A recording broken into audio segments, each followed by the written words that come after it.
Hey there, dirt bike people. I'm Chuck from TrueTech, and today I'm going to be showing you how to install a set of steering bearings on my project YZ250. So obviously I already have the steering bearings removed out of this bike, but if it's something that you're going to be doing, use one of these tools. They're freaking amazing.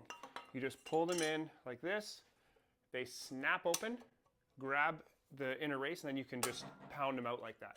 Now, YZ250s tend to be more of a pain than most other bikes, because for some reason Yamaha figured they'd make the lips that are in the frame here, they're quite big, so it can be very difficult to grab the inner race with a punch or a drift or even one of these. There are a number of ways that you can get around that. You can either take a little die grinder and grind away a couple of sections of the frame in here. That's actually not as bad as it might sound. Another way to do it is just put a couple of little beads of weld on the inner race, and then as it cools, it'll actually shrink the inner race and you'll just be able to pull it out. Alternatively, you can use a punch and be very careful and gently tap the inner races out. So I've got a set of PivotWorks steering bearings here. I'm not super picky with steering bearings because in my experience, they tend to last a long time. Honestly, with my own bike, I disassemble the linkage and grease all that stuff. That takes me, a couple hours or so. Steering bearings, I don't bother doing it because, man, I'll get 5 years out of a set of steering bearings. 5 years or like 300 hours or something. My approach in this case is generally just leave it, ride it, and then once they start to get notchy or loose, I just take them apart and replace them while I'm in there instead of greasing them regularly. If you disagree with that, it doesn't hurt my feelings. So the first thing that I always do when I open up the pack of bearings is I look at the part numbers, 99-3513, 99-3521. So that tells me that these two bearings are different. Sometimes they're the same, and that makes life really easy. But in this case, I'm going to be keeping them separate. I'm just going to open them up, put them on the bench here so I can see what I'm dealing with. The first order of business is to see which bearing goes where. Now this can be really tricky, so I'm going to keep these separate. This one looks to me like it's smaller than this, but the outer race is the same diameter, same outer diameter. Let's see what happens here. Okay, so if you look close, you can see although the OD is the same, the ID is a little bit smaller on this one. But now it looks to me like, oh yeah, crazy. So the ID on this one is bigger. Okay, so this one's probably gonna go on the bottom. All right, so I got you over here at my press. You can do this job without a press, but it's quite difficult. So what I'm gonna do, first of all, is just press this steering tube out of the bottom triple clamp. Don't support the triple clamp on the outer edges and then press here. You'll probably break something. So I've done this a lot of times over the years, and I've developed a collection of rings like this, basically steering bearing parts. What I do is I find one that fits. That one's a little too small. I got them all hanging on my press wall back here. Yeah, so I'll just use that and support the triple clamp just like this, right in the middle. And I have also a collection of crank pins that I use as press tools. If you're doing this without a press, what I did the one time that I did this without a press is I cut that bearing off. There we go. This one's tight.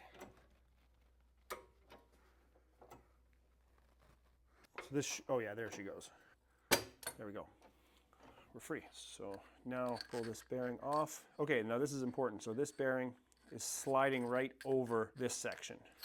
That's going to be helpful with determining which bearing goes where. The first thing I'm going to do is just press this. Well, I've got this cleaned up now. I'm going to press this back in. So for this part, what I've got to do is support here and then press this pin down through it. So again, I've got some old steering bearing races that I've cut. Because it's split, I'll be able to get it off again. And then I'm just going to take this, go this way with it. Something that you got to watch here is this is tapered. So as it comes through, you got to make sure not to have your press blocks too tight or else they'll gouge up this pin. So here you can see the setup. Like I said, you got to watch right in here to make sure that it doesn't start gouging on that pin.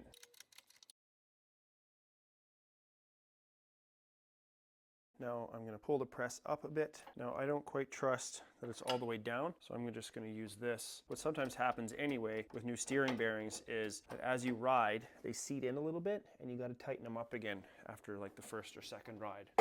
Yeah, there we go. Moved a little bit. Definitely a good idea to check that. So what I've got now is this race here that I used for support, and it's stuck on here. It won't be bad though because I have that split in there. So all I do at this point is I just get a flat blade screwdriver, put it in that groove, press it apart a little bit. There we go. Now don't forget this. Now I'm going to use this again. That's going to press on the inner race. It's the same size and it's not going to damage the bearing at all. I'm just going to kind of repeat the process, pull it down and then support it just like before. There we go.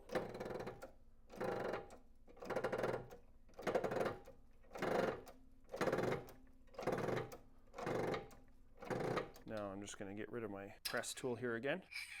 And we got a nice free spinning bearing. So our lower triple clamp is assembled, and all that's left is to grease that. Now we're going to move on to installing the outer races. So just like installing the bearing on the bottom half of the triple clamp, I have a bunch of old bearing races, and this one happens to be just, looks like it's about 0.5 millimeter smaller than the one that I'm installing. Now I'm going to start by just tapping it in lightly with a hammer. There's a right way and a wrong way to do that. When you hit it with the hammer, you don't want to be hitting it this way, you want to be hitting it this way. If you hit it this way, you're going to be damaging the inner race where the rollers ride, so you don't want to do that. Now I'm just holding it in there with a couple of fingers, and I'm just going to lightly get it started.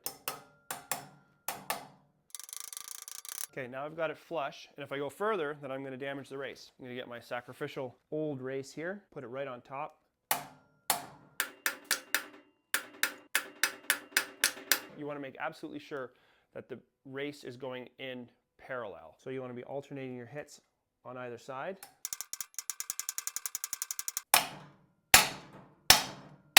Okay, now I don't know if you guys could hear that, but there's a clear difference in sound once the race bottoms out. And you want to look for that sound. Now I'm going to take my upper race, do the exact same thing.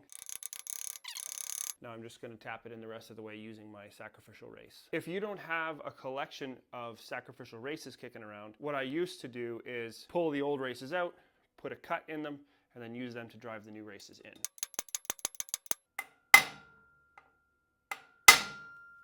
All right, nice solid sound, definitely bottomed out. So once you've got the races installed, it's time to wash your hands. You don't want any grit or metal shavings or anything on your hands when you're greasing the bearings. Now there are all kinds of fancy tapered bearing lubers.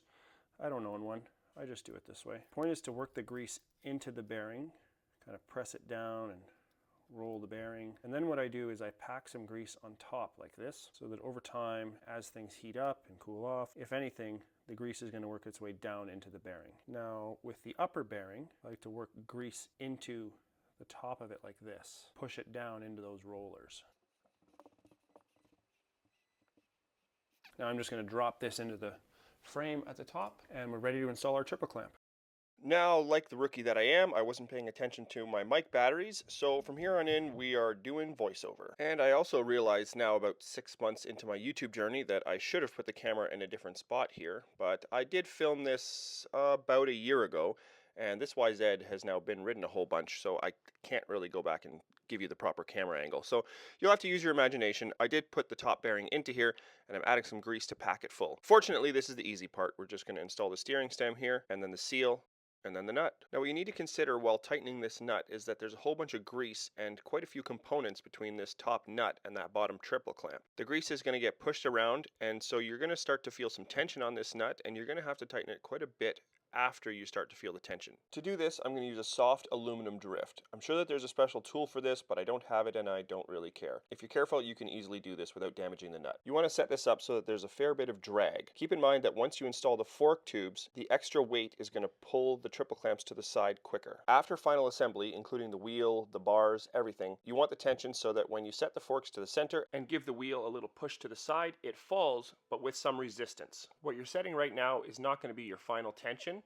We'll get to that later, but for now we'll get it close. Now we can drop the upper triple clamp into place, and then there's a washer and a nut. Now normally I have a rule that if I install a fastener, I have to tighten it down right away, but in this case you just can't do that. As I already mentioned, in order to set the final tension on the lower nut, we're going to need to install the forks and the wheel, and ideally the bars. So we'll go through the order of operations here. The first thing we need to do is tighten the lower triple clamp bolts. Now I'm going to remove these forks again, so I'm not going to do a final assembly, but I'm going to use this fork to demonstrate to you guys how this is done. Here you can see there is a little bit of drag on these bearings, but oftentimes you'll need to adjust that lower nut after installing the forks in the wheel. So once that lower nut is tightened, then you need to tighten the upper nut. As you tighten the upper nut, the top triple clamp is going to slide down a little bit, so you can't tighten the top fork clamps before you do this. It's not a bad idea to put a bit of blue Loctite on this nut, and if you're not sure how much to tighten it, check the manual. Now the final step is tightening the upper triple clamp bolts. As I said, I'm going to remove these forks again, so I'm not going to do that, but normally you'd want to install both forks and the wheel, then go through this procedure, and then install your handlebars. As many of you know, the purpose of this YZ build is to see how good of a woods bike I can build out of a YZ250, and also to see if it makes any financial sense to buy a cheap bike to rebuild. If you want to see the other videos in this project, there's a playlist on my channel. If you like this video, I would appreciate a thumbs up, and if you want to see more content like this, please go ahead and subscribe and hit the notification bell. If you want to see what I'm doing on a more day-to-day basis, you can find that content on Instagram. I hope this video was helpful, and I appreciate your time.